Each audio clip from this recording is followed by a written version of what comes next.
All right, so I'm going to start with this question. So last time we went over the natural law. We had good questions about the natural law. Can anyone do an explanation all the way from forms to the natural law? Can anyone walk through that whole thing? We've gone, so this is kind of like a review of everything. Because remember, the whole full, we can't just, it's hard just to talk about natural law with people. We want to have that foundation in form so we can start with nothing and build our way up to the natural law that exists.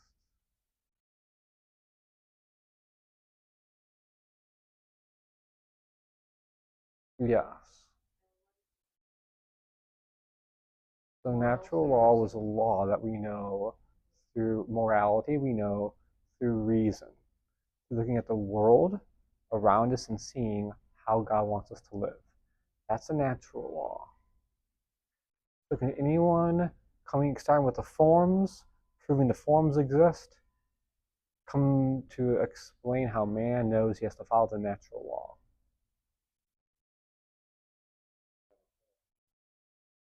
How do we know things have a form?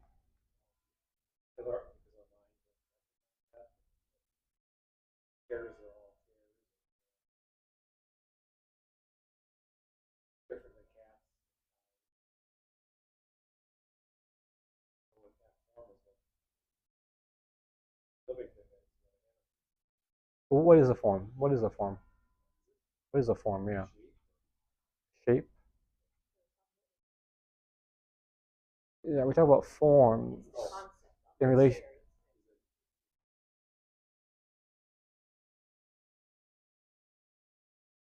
Okay.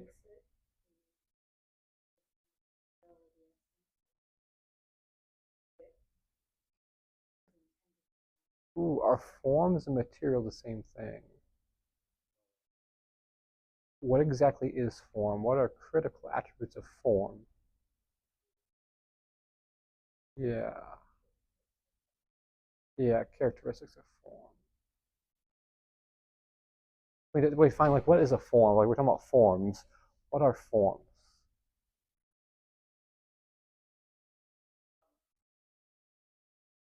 Hello.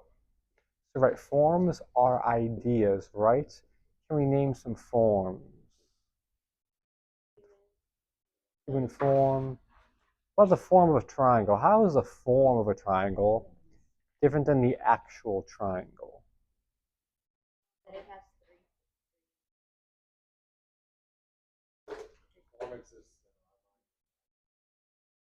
And in the thing too, right?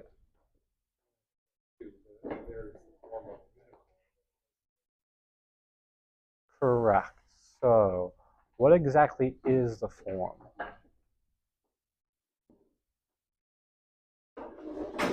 Hello, everyone. So we're going over the question.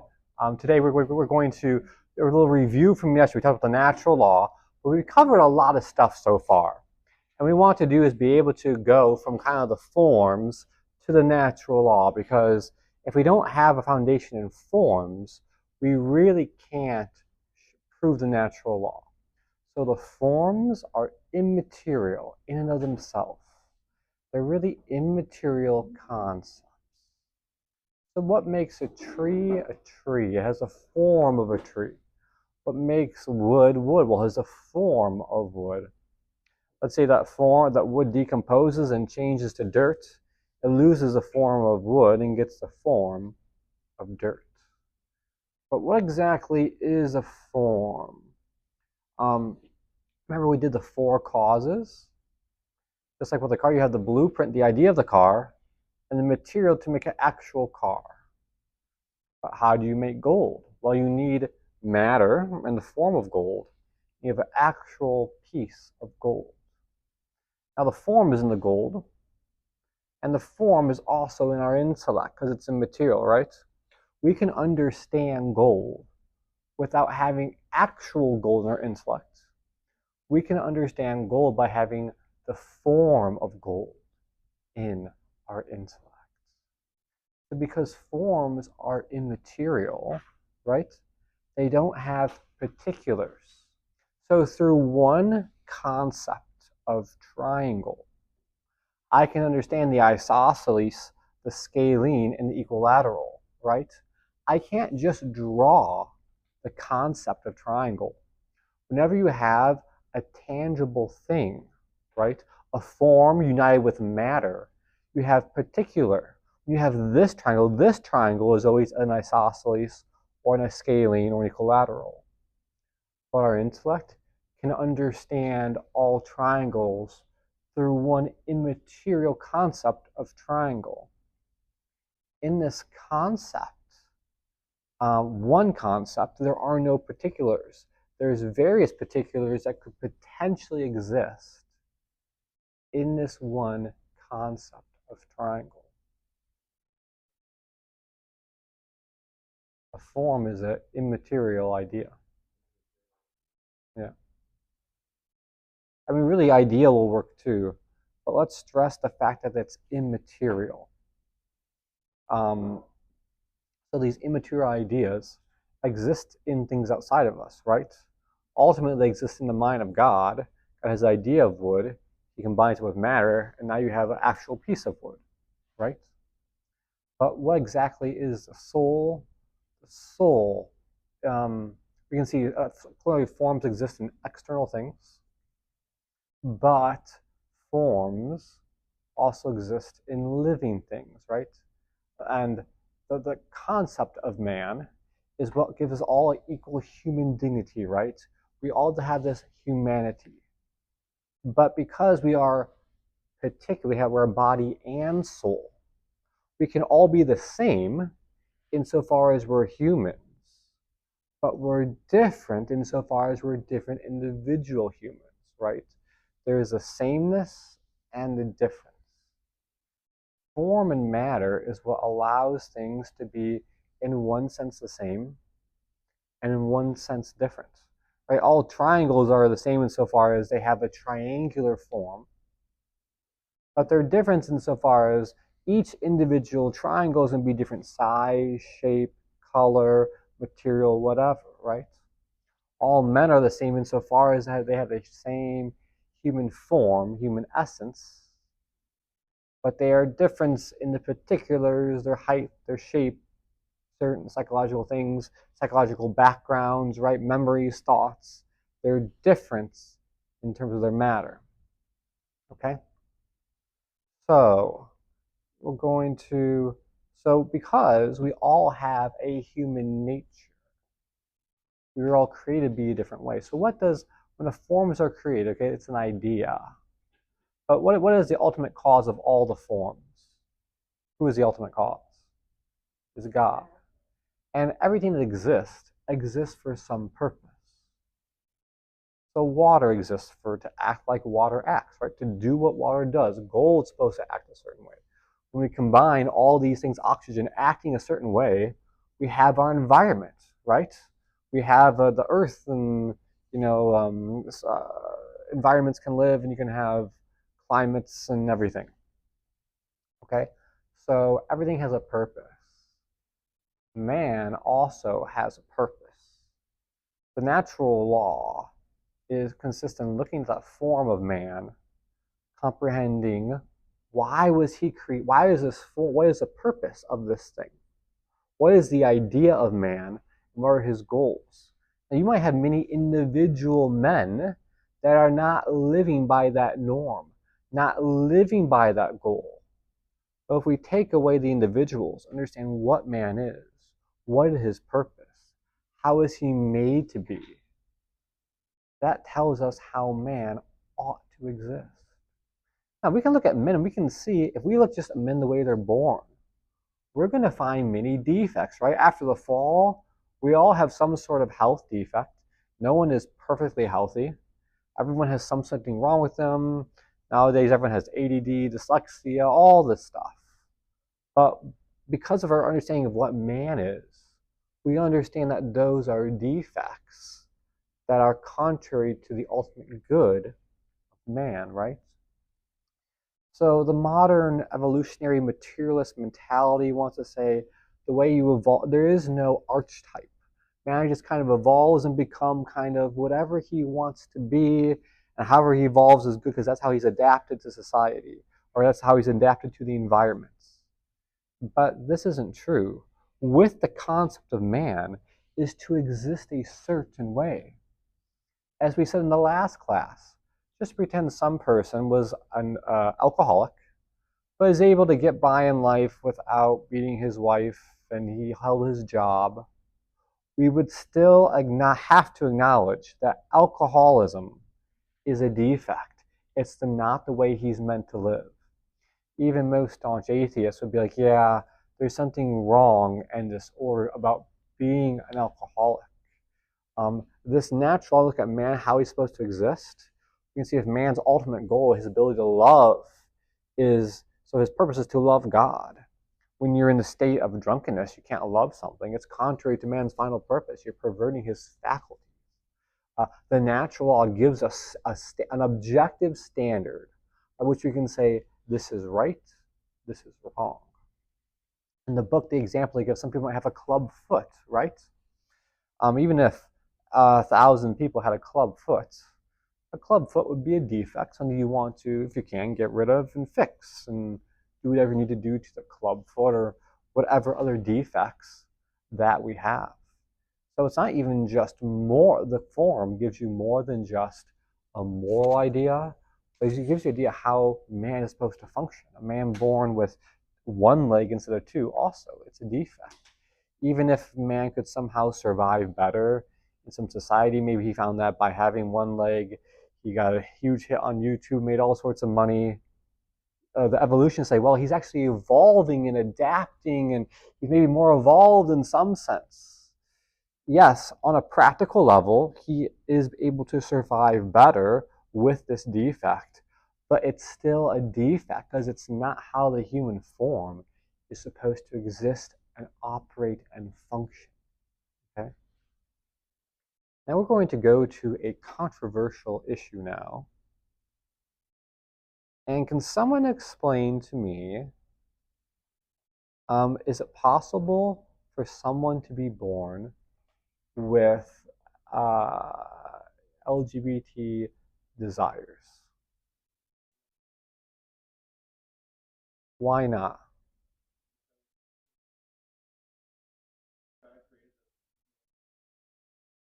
Okay, go on. Okay.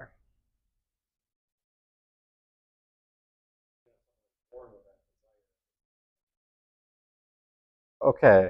So, say it again.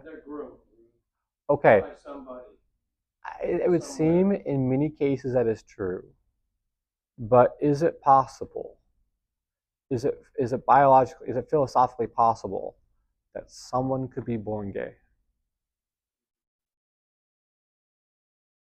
Is it a possibility or is it absolute possibility? So very good. So a lot of times Christians will say as well, if we're born that way, then that means it's part of our nature. Therefore, someone can't be born gay. Now, there might be a biological reason. I don't know. I'm not a biologist. But philosophically, looking at human nature and the fact that there is a fall, that people are born with defects, this tendency would simply be an intellectual defect. You're supposed to be ordered toward one end, and your biology is ordered toward another. Okay, so there is no problem with human nature. When we just say no, it's impossible to be born gay. God would never do that. Um, that can be a struggle for people who maybe have had this issue. We want to be able to deal with them the way they are and just really help them. If they have the struggle, okay, you had the struggle since you were born, and it really doesn't matter. What's important is that we acknowledge that it is a defect, and then we're going to move ahead with it. I think you're probably right that in most cases, it probably is a result of some sort of bad experience, right? Uh, my wife's a psychologist, and I think she'll affirm that that is a lot of the cases, correct? Some sort of abuse.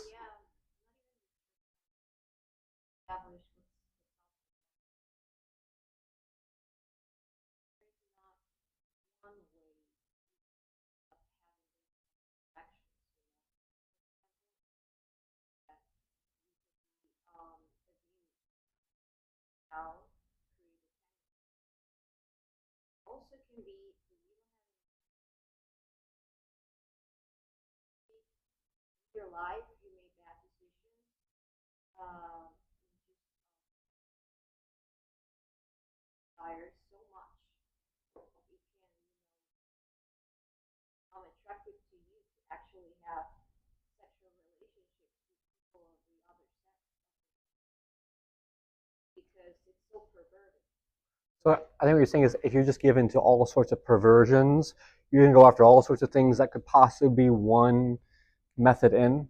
But so let's just pretend though someone they claim they're born gay. How do you deal with that? It's really important to say, okay, like I understand that you had that struggle, but people want to say I was born this way. God made me this way. If God made me this way, I was born this way. How could it possibly be a bad thing? Okay.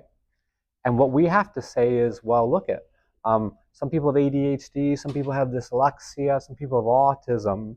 These are defects. Your thing, this is another defect you have. Your defect, your homosexuality, it's going to be a special struggle for you, for sure. But it doesn't make you less human. It doesn't make you less valuable. But you can use in the natural law and show, well, what is the purpose of your sexual faculties? Why do those exist at all? Why did God create them? They created for reproduction. And you say, are you doing something contrary to that idea, that purpose, that God-given purpose? If they say yes, then they have to acknowledge that this is a disorder.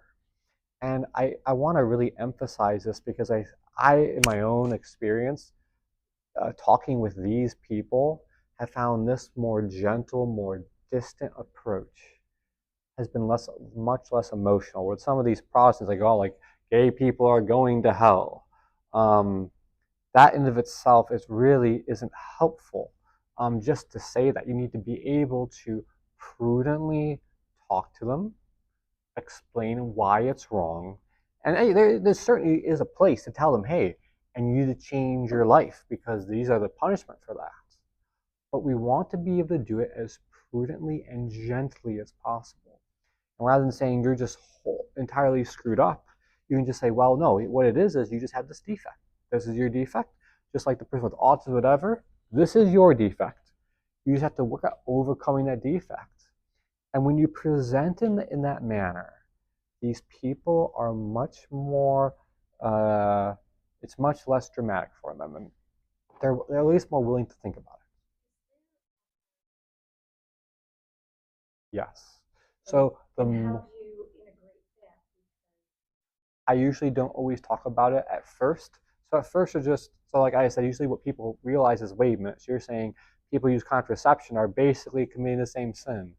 As long as they say basically, make sure you say basically because they're more or less true. Now, the more disordered, the more disconnected it is from its end, the more evil it is. So technically, let's say two people are unmarried and they engage in the act and there's no contraception, that's one of the least sinful methods because the whole act is ordered to its end. The only reason why it's bad in that case is because the two are not united in matrimony. And if you are going to choose to commit acts that bring about children, the husband and the wife need to be united and promise to stay together for the good of the family. To not be united in that special way is a huge injustice to those children. So when you're not married and you're doing that, you're not using contraception, it's not that disordered. It's still a mortal sin, but it's not that disordered from its final purpose. Now, once you're using contraception, well, then you're denying the ultimate end, which is reproduction, right? In the case of a homosexual relationship, you have no potential for the ultimate end or really the bonding thing because they can't bond properly. And an even graver disorder would be bestiality, which is just an inanimate animal that can't even think. There's not even a capacity to share love with them on some, at least on some level. Two men could have some sort of love for each other. It's just ordered love, but there can be some sort of love. With an animal, there is nothing. So yes, there's a hierarchy to the disorder of various acts. Okay, so we discussed why it's not philosophically impossible. Um, can we have an understanding? Can we someone explain what does it mean to go against nature? What exactly does that mean? You have to go against its God-given purposes, right? That's the key thing. Um, so we want to understand something. So let's say by our nature, we're supposed to receive light from the sun, right? So is glasses kind of going against nature, like sunglasses? How about a bicycle? We're supposed to walk. Now we're using this bicycle. What about I hear bad things, I hear some foul language, and I cover my ears? Is that some sort of like ortho contraception? But so I know this sounds ridiculous, but can someone explain to me why are these not bad things?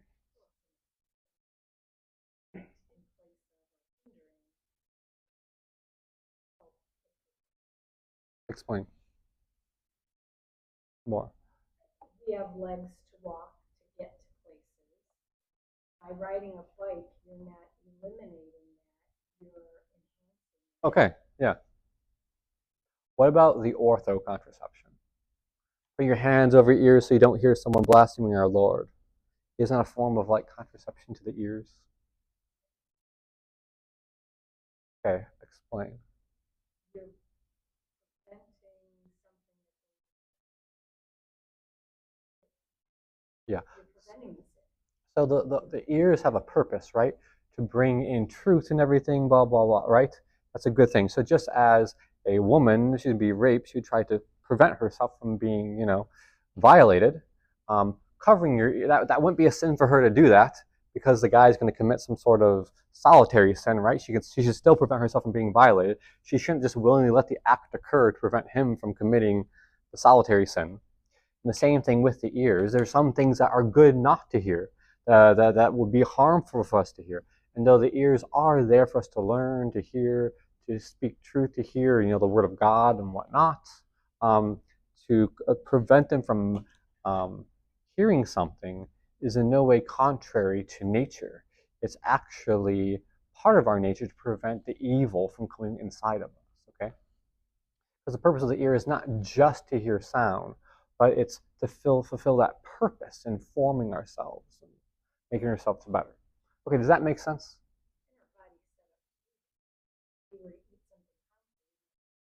Yes. In that case, yeah, throwing up is a good thing. Yeah, exactly. There we go. There we go. And just going to bring up one last thing about the whole thing. That's kind of the yuck factor. And something we really want to avoid is saying, oh, this gay thing, it's so disgusting, therefore it's bad. Um, yeah, I mean, there's truth there. And why do we find this repulsive? Ultimately, we find this repulsive because it's so much against nature. Supposedly there are demons who they won't even engage in homosexual acts because they find it so disordered and repulsive. So the fact that we find it repulsive is something naturally within us that sees a disorder there. But at the same time, we want to be careful using its repulsiveness as an argument against it, because just the fact you find it repulsive doesn't necessarily mean it's a bad thing, right? Sometimes possibly it's just disgusting. Look at it, yes, but if you're someone too who struggles with that, the fact that other people find this repulsive isn't going to help you understand why it's bad, why it's disordered, why you need to find a remedy for it. Okay, so we're going to go back over the last part of the book, and they talk about faith. Remember, this book is ordered against the new atheists. And I think a really important point that the author brings up is he talks about how really there's faith on both sides. The atheists try to say, oh, well, you've just believed in these truths that have been handed down from your family, from the priest, from the church, from the hierarchy, and that's why you believe them, and you don't really understand it. The average person on a deep level can't prove God's existence. They're just these fools who kind of believe what's been handed down to them. And if we look at the scientific community, we have the exact same thing, but the scientists permit that. Is anyone in here an engineer? Good. So you've all heard the explanation E equals mc squared, right? Does anyone completely understand how that works? We know this, we've taught it since we were kids, we use it when we were in school, we got a basic explanation for this. But someone said, you know what, E equals mc squared is not true, there's problems with it. Do we really understand this well enough to actually explain why it's true? No. I probably like 99.9% of people can't do that. You have to be able to fully understand how that formula actually came Mm-hmm. right before. Yeah. You just accept it as it is. Why do we accept this? We accept this based on faith we have in the doctors and philosopher or the scientists in the academic community. If you go against something that we were supposed to hold on faith in the academic community, there can be great repercussions. You're seen as crazy, ridiculous. So the whole scientific academic community, they also expect you to have faith as well. What's a faith in them? Yes. So it just, if you're ever in an argument with an atheist, it's a really good element to think about. And you can even ask most people, if you're ever in an argument with an atheist, do you understand this? Explain it to me. Well, why do you believe in it if you don't perfectly understand it? Okay. So let's go over to faith. Yeah. Your wife, I appreciate. There's a psychologist, Scott Peck. He wrote a book called People of the Lie. He's well known for his book, The Road Less Traveled. But he was a psychologist and an atheist, and he had a practice for many decades. He did not believe in good and evil. After several decades of practice, he came to the conclusion that evil was very, very real. And he came to that conclusion from what he encountered and observed in his practice. And he wrote a book about it. And the surprising element of all of it is he didn't find evil in squalid places.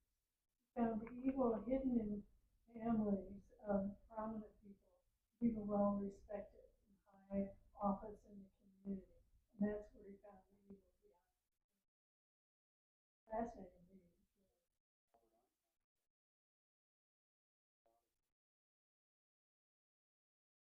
Hmm. But it was a testimony by an atheist, or at least an agnostic. It is good and evil.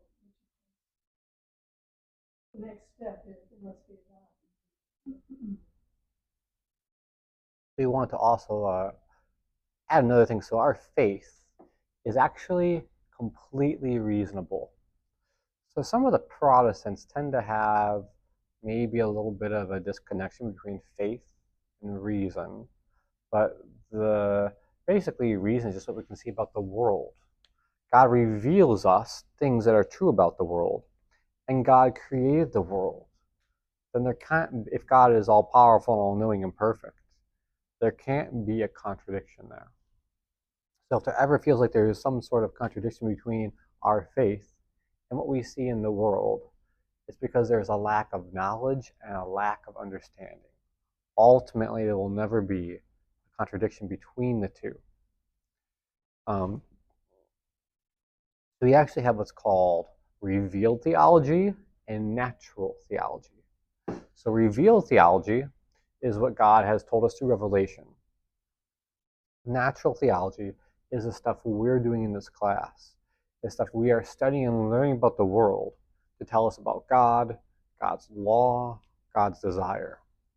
There's a key distinction, but the two never contradict each other. At one point, the church actually declared, under Pope St. Pius X, man can know God through reason alone. This actually, I think, might have been in the First Vatican Council. So it is dogmatically declared that man can know God through reason alone. If there was a philosophical system that claimed that man cannot do this, then this philosophical system would have serious problems, like Kantianism.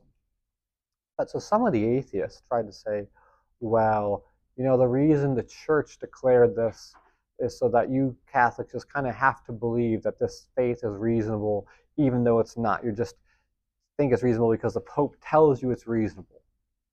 But why did the church declare this dogma? It was countering some of these emotional people who had this idea that, well, I kind of feel that God exists. I know God exists. I don't know, but he's just kind of there. I do these things and I feel God in all these things. And maybe at times there's a little bit of truth there. But our truth is completely reasonable.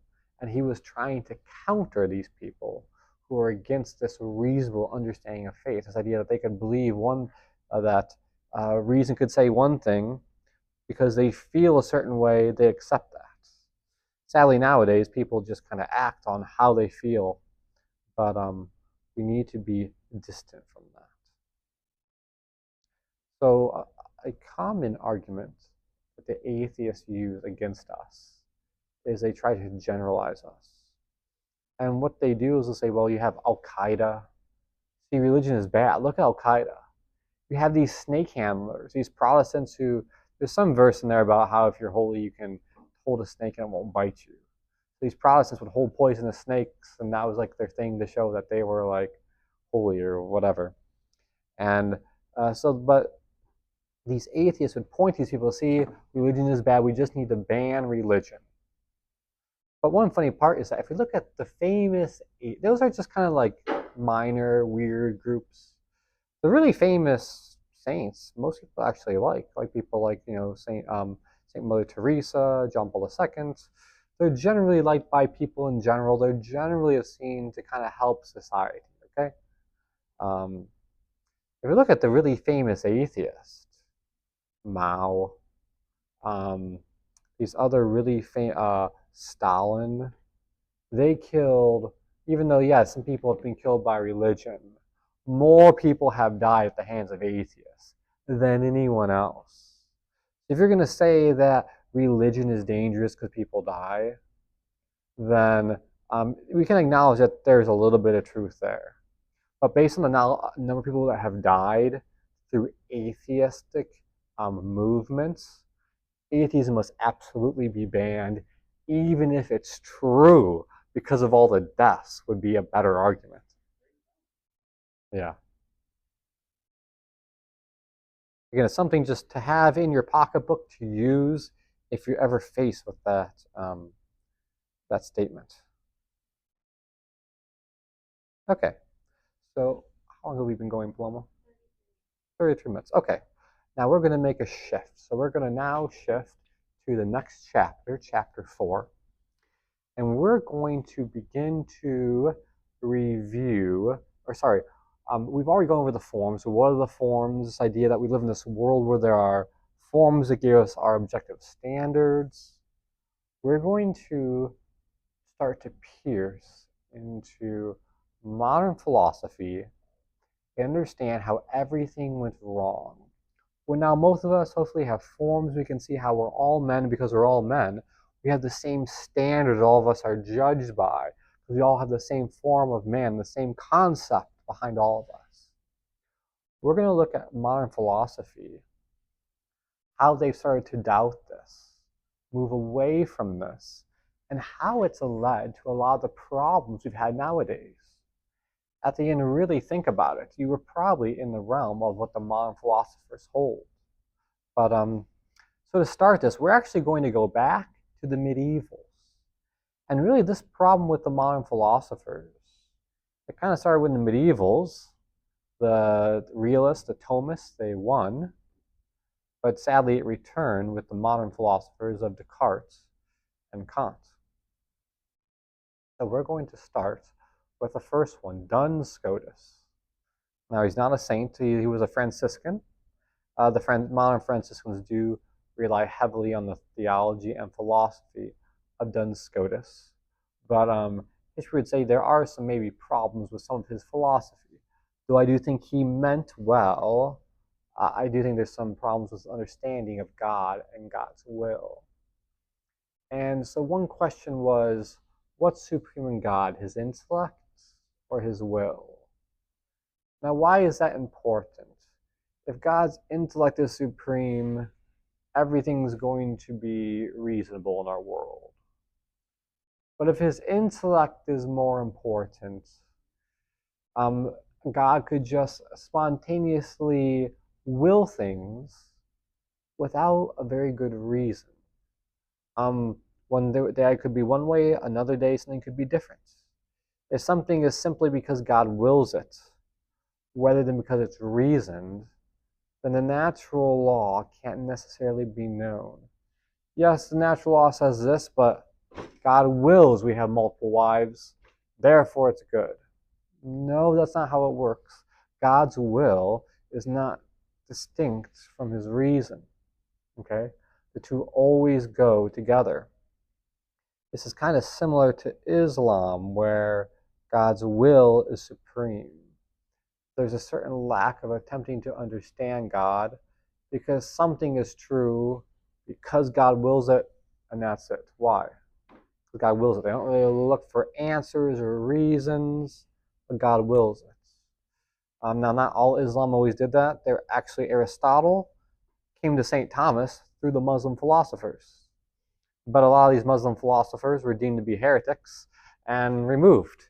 So the whole Aristotelian philosophical tradition in Islam is kind of gone. They don't really have that anymore. Unfortunately, if they did, they'd be a lot more easier to convert. But so we're going to go back to, so that's basically the problem with Duns Scotus. And then this led to another guy, Occam, who's another Franciscan. And I think Duns Scotus and Occam probably had meant well, but they ultimately had problems in their philosophy. So Occam started what was called nominalism. So nominalism means something is really only, it has meaning in name. Like I said before, we as realists believe if I see a tree, there's this form of tree in the tree, and when I have this concept or form of tree in my intellect, I can see all the trees and basically understand them, right? When I get to know men, I have a concept of man. I can go meet a man in Africa and have a good understanding of him from my general concept of man. What these conceptualists or nominalists try to claim is, yeah, there are no actual concepts. These concepts exist in your mind, but they don't actually exist in the things themselves. Well, if that's true, then every single thing, living thing, intelligent living thing, has a different natural law, because no two things have the same natures. Natures don't exist. Yeah, it kind of makes a mess. You no longer have a natural law. It does a lot of damage for our ability to understand things around us. Now, on a very practical level, I think deep down, we can tell this is false. We can look at people and say they all operate a certain way. There's a certain human nature that's within all humanity. Okay? So those are two kind of attempts at kind of going against the natural law. But basically, most of Catholic philosophy and theologians drifted away from that, and they kind of lost. In my talks, I've talked about the new theology of movement. The new theology is part of the way it's the reason it's a new theology, because their philosophical foundation is largely based on these modern philosophers that don't have a natural law. And then their whole view of theology becomes kind of weird. And though they're not always entirely bad, overall, I think usually the new theology is very damaging. I talked before about how Father Garrigou-Lagrange, the greatest Thomist of the 21st century, He actually coined the term New Theology when, after St. Pius X declared modernism to be a heresy, and he instituted the 23 Thomistic Theses, these philosophical statements that all seminaries are supposed to have as their foundation. Why did they have this? This foundation was to counter this new theological movement that was coming into the church that had rejected this Aristotelian realism and was replacing the thinking of people with a philosophy of modern philosophy. And a lot of theology is based on your philosophy, and you can read the same text, but if you're reading it with a different philosophical foundation, your theology is all of a sudden very different. Yeah. So modern day,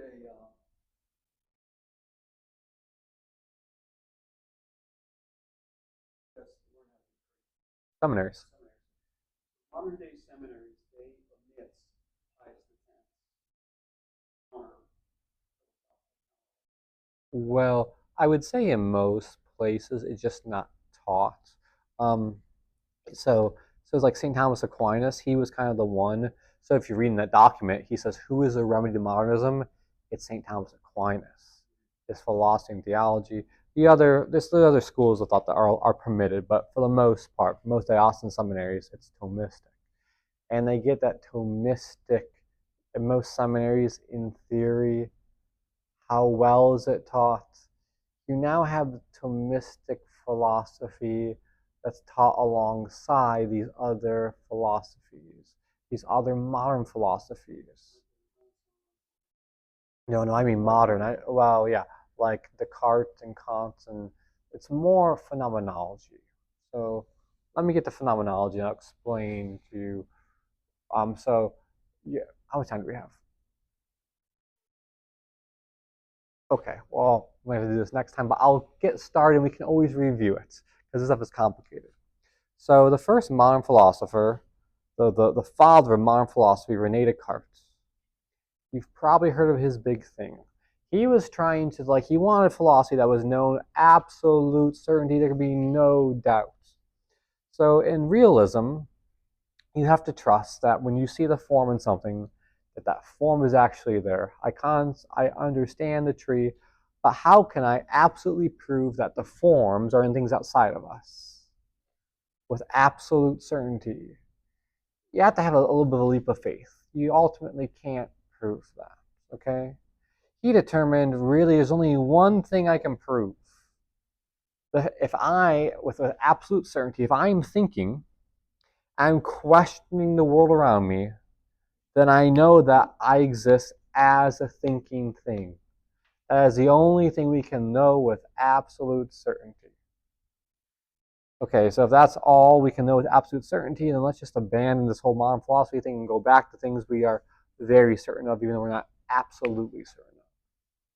But once you have a rejection of certainty and knowledge of things outside of you, then you start to question the external world. What is really there? Like Occam, he said, well, these ideas are in our mind, but everything else is maybe just particulars. Do forms actually exist in things outside of us? Rene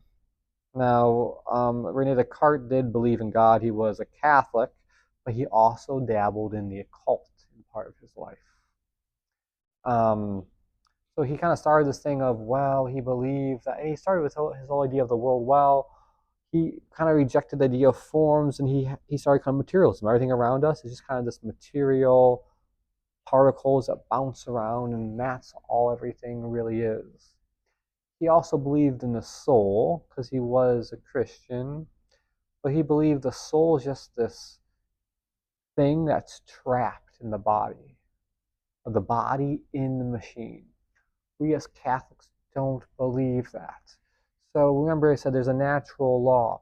The body and the soul are united. All the parts of the body flow from the soul, right? All your faculties flow from the soul.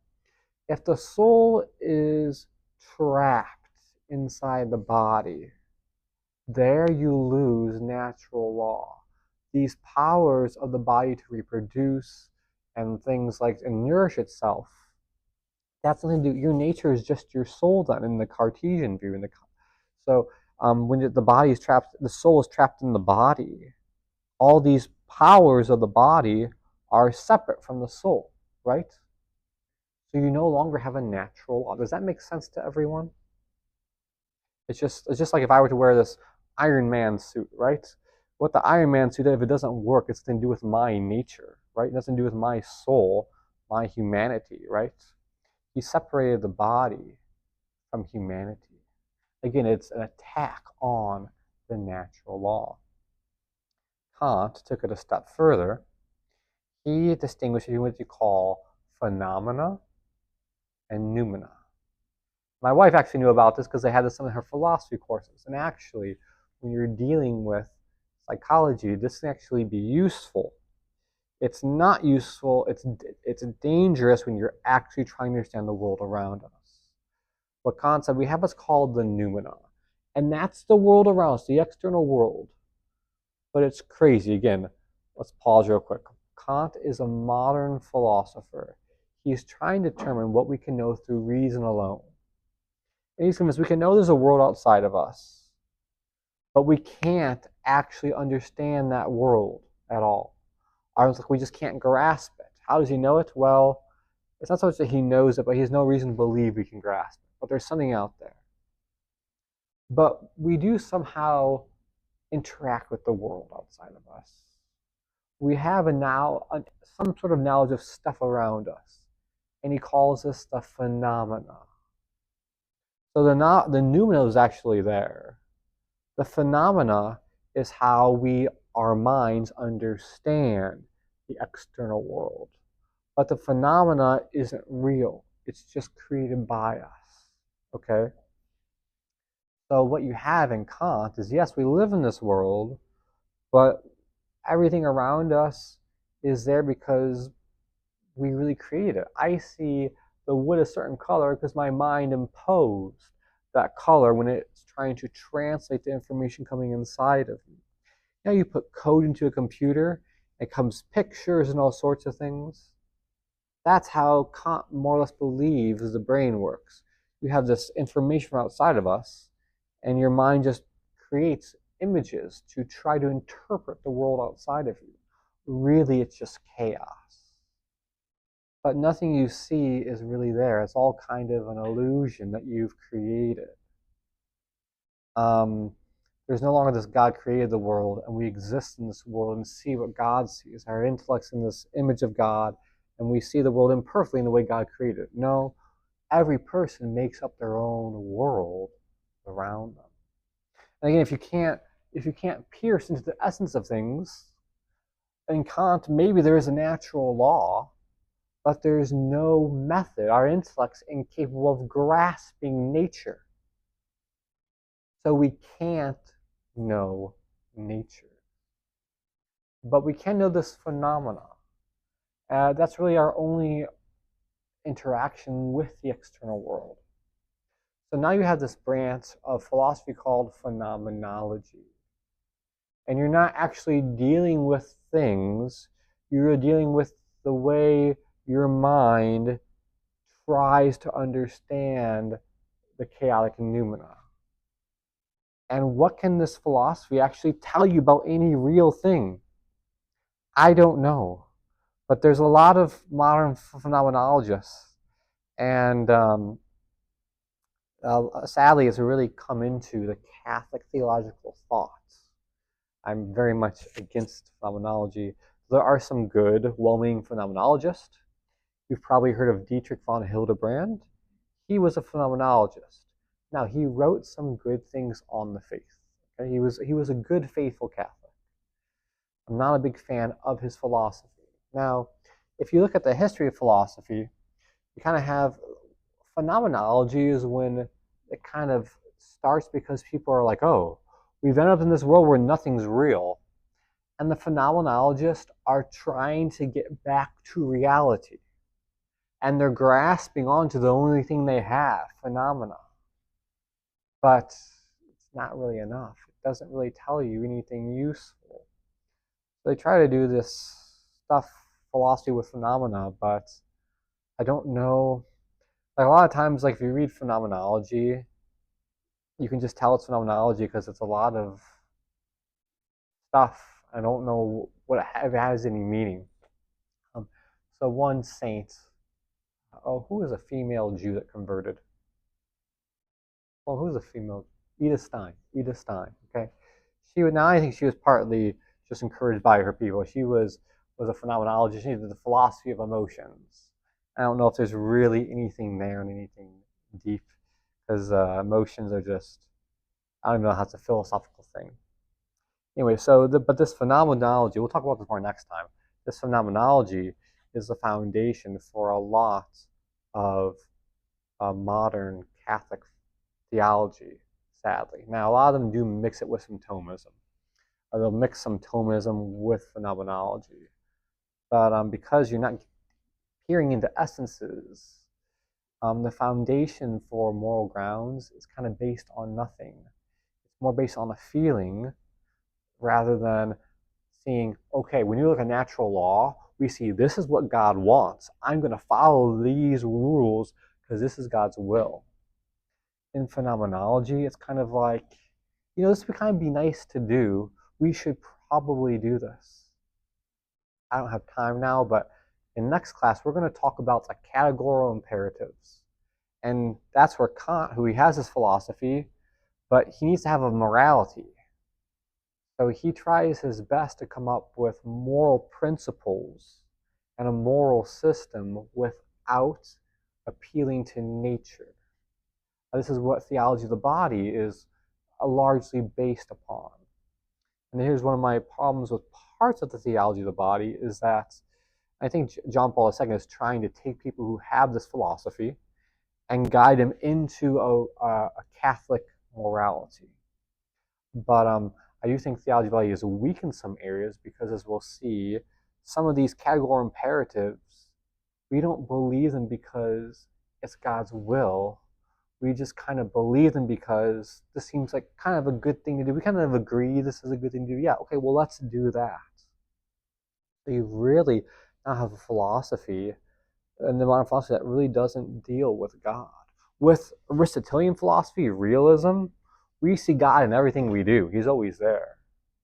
With Kantian philosophy, which is the foundation for a lot of stuff, Kant actually says it is impossible to believe in God, to know of God's existence through reason alone.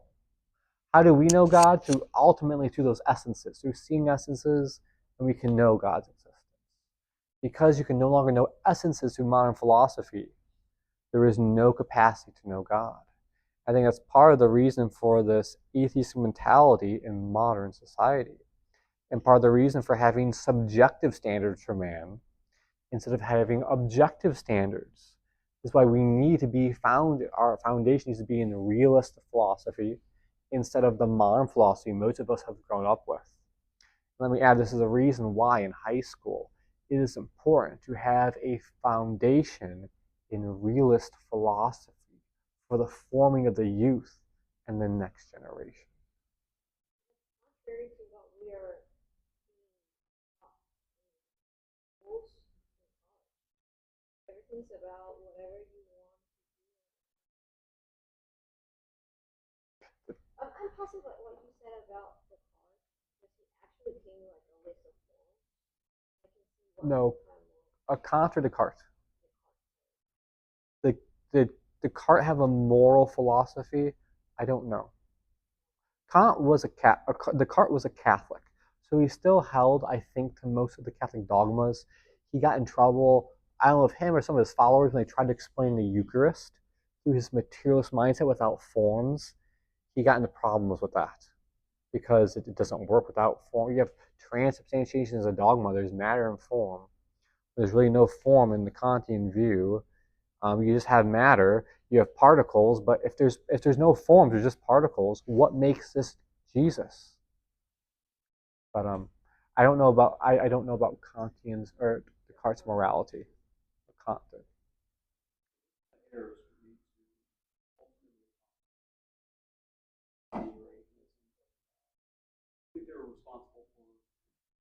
misguiding.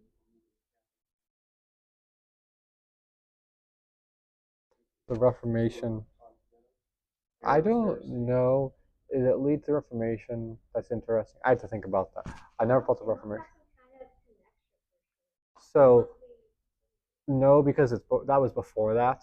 So Occam. Um, so Luther actually believed in the Eucharist, but he believed in what's called consubstantiation, not transubstantiation. So as Catholics, we believe that though it only appears like bread and wine, it is actually substantially the body and blood of Christ. Whereas the Lutherans believe that wine and the body of Christ and blood of Christ are substantially there. So you have two substances instead of just one. That's more of a metaphysical problem. It's a principle of non-contradiction. By knowing, this is paper, I know it's not also metal. If I say this is paper, you wouldn't raise your hand and be like, yeah, but is it also metal? No. By knowing this is paper, it's not metal. By knowing something is a tree, it's not also a dog. You can't be two things in the same sense. We talked about this in the past. So that's the error Luther made with consubstantiation. Preconciliar folks,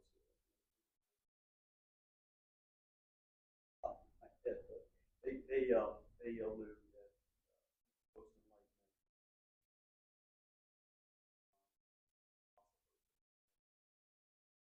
Oh yeah. So like I said, with some of those thinkies like really Scotus and Occam. Occam was basically like a neo-modernist. I think he meant well. I think he was just doing philosophy. Look at the implications of his philosophy. They're really dangerous. That's why they died out in the medieval ages, but they kind of came back under Descartes and Kant. I would say, wait. I mean, John Paul II considered himself a phenomenologist, and I think that was a negative aspect. So John Paul II actually studied under the great Thomistic philosopher, Father Gary Lagrange. And Father Gary Lagrange said Karl Wojtyla writes a lot, says very little, and refused to give him his doctorate in theology. So John Paul had to go to the school in Poland to get his doctorate. John Paul II liked to dabble with this philosophy, and so some things he wrote were very good, but I think some of his writings I don't care for. I think they could have been written better. I think maybe in some ways, maybe the modern philosophy, I think it was a little bit of a detriment in some way he handled various things. That's a whole long thing though, but yeah. All right, are there any other questions?